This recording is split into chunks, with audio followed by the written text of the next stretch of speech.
E também estão te comparando com o Sidney Magal e com o Vando. Sim. Porque te jogam calcinha no show, demais. Nossa, você não tem noção. Foi uma brincadeira que eu fiz um dia, numa resenha e tal, e a menina jogando calcinha. Aí eu parei o show e fiz uma resenha com ela, aí tipo, todo show agora, a galera... Você já tem quantas calcinhas já? Acho que umas quase 500. Qual tu acha mais confortável de usar? É. Não, você não sabe a boa, minha mãe Você queria lava? lavar as calcinhas e usar, sabe? Dá pra Isso aqui dá pra aproveitar. Queria fazer o bazar, eu disse, não, Mas, mas lava as calcinhas, então. Acho que tem que lavar, né? Eu gosto do cheiro natural. Aí, mas sua namorada não fica com ciúmes, não, das Fica calcinhas? não, ela é de boa, tranquila demais. Ou ela também já pegou algumas calcinhas que falou, essa é boa, essa eu vou usar. Ela compra delas. Pra revender, pô. O pessoal fica jogando peça íntima. Ô, que isso?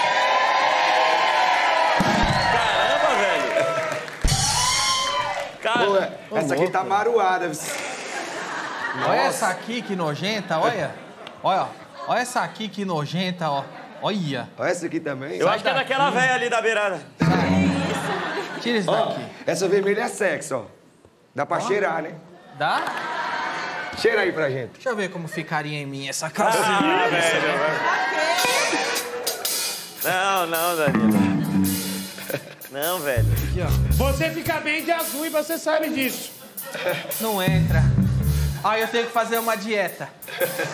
Depois eu vou guardar, no meu projeto verão eu uso ela. Vai ficar lindo, velho. Ô, Será que você entra no diguinho? Eu acho que essa serve em mim. Sério.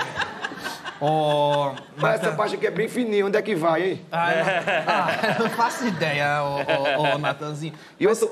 Mas essas calcinhas aqui, devia... Isso aqui é do SBT, devia ser tudo da Flor, Sônia Lima. Aqui, ó, isso aqui devia ser da Aracide Almeida. Os caras guardam tudo. Os caras guardam. Já aconteceu algumas presepadas em show que você não esperava? Porque jogar calcinha é bom, né? Já muitas. Tipo, teve um dia a menina, ela jogou uma calcinha, sabe?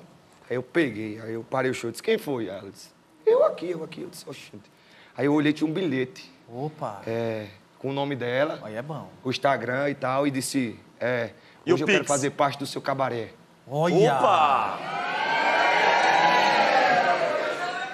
Aí eu fui e olhei assim pra ela, aí eu, quando eu olhei, tinha um cara abraçado atrás dela. Assim. Meu Deus!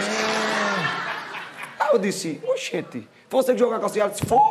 E o namorado dela atrás, eu disse, e você não se importa, não? Aí ele, não, mas pra você eu deixo. Aí eu disse, nossa, aí nasceu pra levar galha, né? Olha aí, que Nasceu. legal. E Olha a isso. galera aplaudindo. É isso aí, traição! Ah, legal.